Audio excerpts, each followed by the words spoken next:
limogé muy Ousmane Sonko le 6 mai ba fii may waxee yow tontuwu leen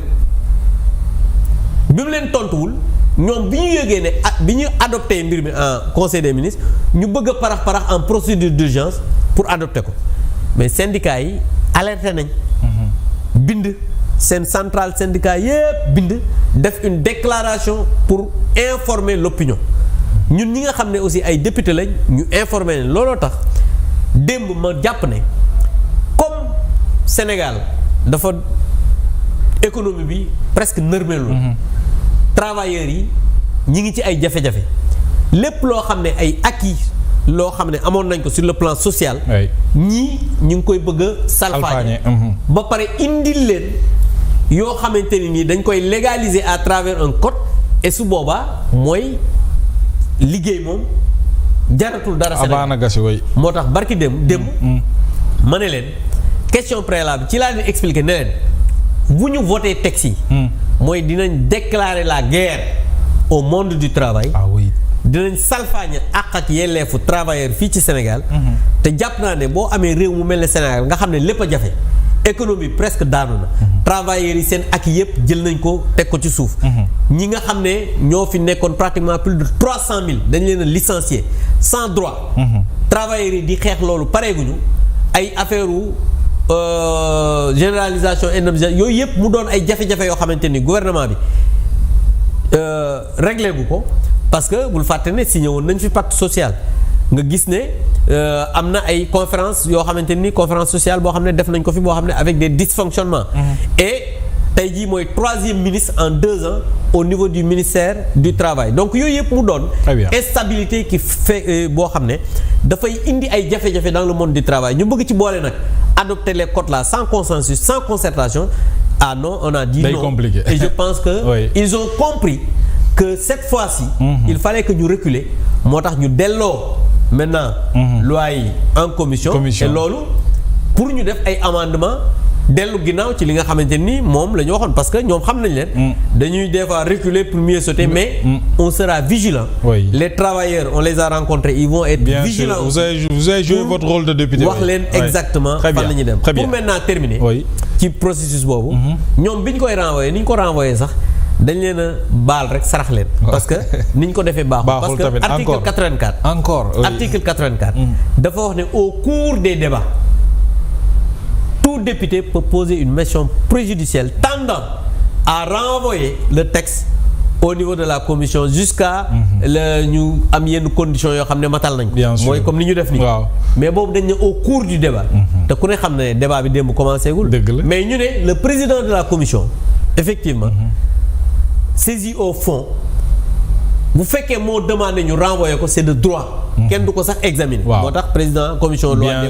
def loolu parce que mais dafa waroon bàyyi ba ñu démarrer débat bi mu def ko mais comme ñoom dañoo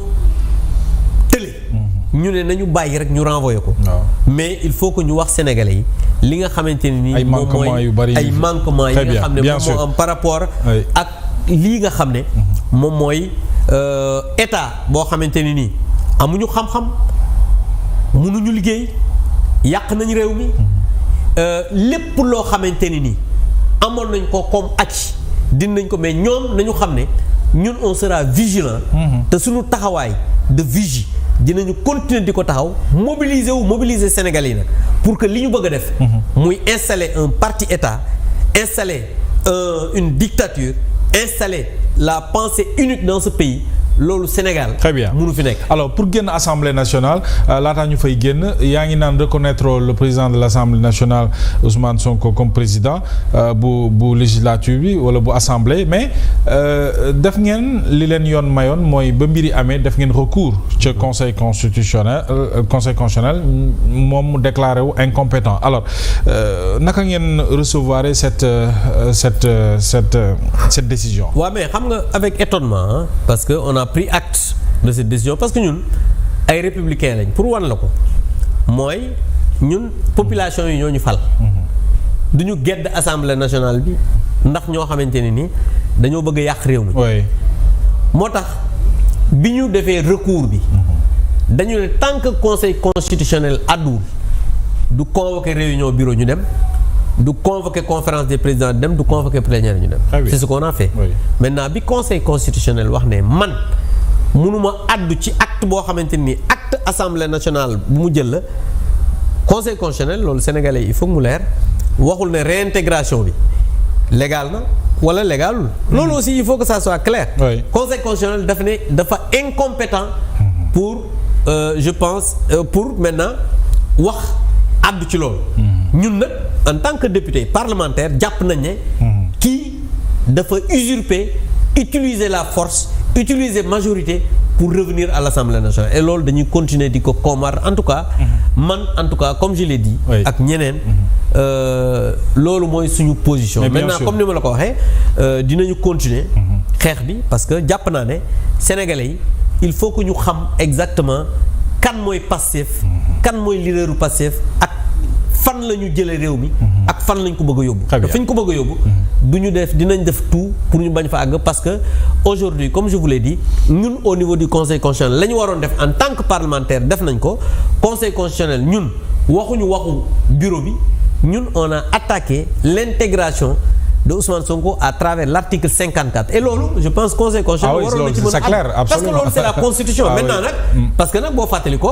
conseil constitutionnel àdduna ci ay affaire u élection yoo xamante ni dañ ko bëgg a repousser mais en ce moment je pense que dès lors que moom nee na moom moo doon le garant quand même du bon fonctionnement des institutions waroon na mën a addu ci li nga xamante ni mooy loolu mais nag qui relève quand même de la constitution mais absolument à travers l'article 54 noonu la ko gisee on prend acte très bien de cette décision mais on va continuer le combat politique et républicain pour que la nga xamante ni moom moo war a am mu am. Très bien alors honorable cette actualité autour quand même de la dette cachée ak revirement bi ci am à travers une interview du président de l'Assemblée mu étonné Sénégalais yëpp même bu dee ay interprétation mi ngi ci am wuy waxoo ko nii la ko bëgg a waxee mais depuis le début dette cachée bi après daj na ci lu nekk à travers ses membres yu xarañ yu ci mel ni Pape Malick Ndour di expliquer ak ñeneen yéen ñëpp ne dette cachée musul am cette histoire de la dette cachée affaire politique la tey. kaka waxoon ñëw def du waxet mais cette histoire quand même dafa interpeller Sénégalais et c'est loolu moo ñu andi fii nii yëpp ci problème bu ñu am ci wàllu koom. non xam nga Ousmane Sonko ñëpp xam Sénégal yëpp a xam ne day wax loo xam ne du ko def wax na ne fonds politique yi dafa xaram mu ñëwaat ne wax ñëwaat ne maa ko wax waaye waxoon na fi ne dañuy restructurer juin 2025. Assemblée nationale la ko waxee woon defu ci dara waxoon na ne amul fonds politique ku ko wax dina la yóbbu ci yoon mu taxawaat Assemblée nationale mais am na 1 milliard 700 mais kooku du wax ko dëgg koo xam ne da ngay wax li tey bu subaa nga wax lee doo wax dëgg muy beneen bi mooy moom moo waxoon xam nga affaire dette cachée moom ñun dañoo def livre wax quand même ne leen